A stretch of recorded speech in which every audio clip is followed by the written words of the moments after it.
আরিয়াদহের ত্রাস জয়ন্ত সিং প্রায় 1 বছর হলো জেলে রয়েছে, কিন্তু জেলে সে থাকলেও তার ত্রাসের দাপট, ত্রাসের রাজত্ব সমানভাবে কায়েম রেখেছে সে তার শাগরেদদের মাধ্যমে। ইতিমধ্যে একটি ভিডিও আপনারা জানেন ভাইরাল হয়েছে, যেখানে অভিযোগকারীকে বাড়িতে ঢুকে খুনের হুমকি দেওয়া হয়েছে। সেই ঘটনার পর এবার বাড়ির সামনে জয়ন্তের শাগরেদের বাইক বাহিনী ঘুরে বেড়াচ্ছে। আদালতে যাওয়ার পথে হুমকি দেওয়া হচ্ছে বলে অভিযোগ করা হয়েছে অভিযোগকারীর তরফে। শুধু তাই নয়, এমনকি এই অভিযোগও সামনে এসেছে একবার নয়, 3-3বার পুলিশকে জানানো হয়েছে, তারপরেও কোনো ব্যবস্থা তার নিরাপত্তার জন্য বা যে হুমকি দিচ্ছে তাকে গ্রেফতারের জন্য পুলিশের তরফে নেওয়া হয়নি।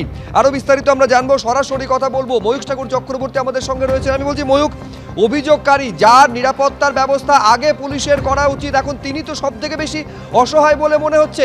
থানা থেকে শুরু করে কমিশনারেটের সিপিকে তিনি নিজে জানাচ্ছেন, একবার নয় 3-3বার, কোনো ব্যবস্থা পুলিশ নিচ্ছে না। দেখো, একদমই শুভ্রজিৎ, এখনো পর্যন্ত পুলিশ আধিকারিকরা যেটা বলছেন যে গোটা বিষয়টা তারা এনকোয়ারি করছেন, কিন্তু সব থেকে বড় যেটা বিষয়, 3টে কমপ্লেন অলরেডি লজ হয়েছে। তার মধ্যে কে কমপ্লেন লজ করছে, কমপ্লেনেন্ট কে, সে হচ্ছে এই কেসের মেন যে কমপ্লেনেন্ট, যার অভিযোগের ভিত্তিতে জয়ন্ত সিং সহ 11 জন শাকরেদ তারা অ্যারেস্ট হয়েছিলেন, যাদের এখন ট্রায়ালের প্রক্রিয়া চলছে, সাক্ষ্যদানের প্রক্রিয়া চলছে। তিনি মারাত্মক অভিযোগ করছেন যে একটা অভিযোগ তিনি বেলঘরিয়া থানায় প্রথমে করেন, কোনো কাজ হয়নি। ব্যারাকপুরের পুলিশ কমিশনার রাজায় ঠাকুরের কাছে করেন, সেটাও কোনো কাজ হয় এখনও পর্যন্ত তারও কোনো রিয়াকশন তিনি দেখেননি।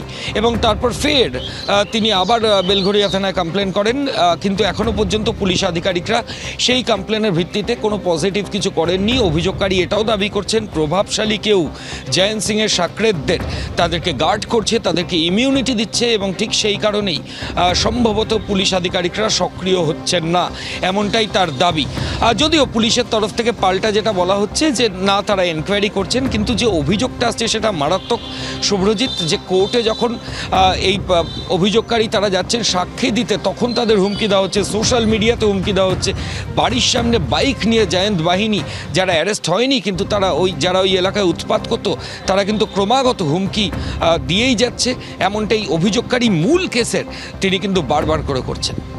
ময়ূক, তুমি আমাদের সঙ্গে থাকো। দেখুন কিভাবে হুমকি দিয়েছে সুশোভন সরখেল, যে হচ্ছে জয়ন্ত সিং এর একেবারে ক্লোজ অ্যাসোসিয়েট বা তার শাগরেদ। ফেসবুক লাইভে বাড়িতে ঢুকে খুনের হুমকি পর্যন্ত দিয়েছে সুশোভন সরখেল। দেখুন কিভাবে হুমকি দেওয়া হয়েছে সোশ্যাল মিডিয়ায়। কেন বলতো, একটাকে বাড়ি থেকে বার করে মরবো। শোন, যেদিনকে সময় মিলবে বাড়ি থেকে বার করে মারবো, বাড়ি থেকে বার করে। তোকে ওপেন চ্যালেঞ্জ করছি, তোর কোন নেতা আছে, পুলিশ আছে, ওপেন তু যা যা যা, আমার নামে সুশোভন সরখেল 8 নম্বর ওয়ার্ড কমপ্লেন কর। যা, তোর ঘরে ঢুকবো, তোকে মারবো, এবং তুই কিছু করতে পারবি না।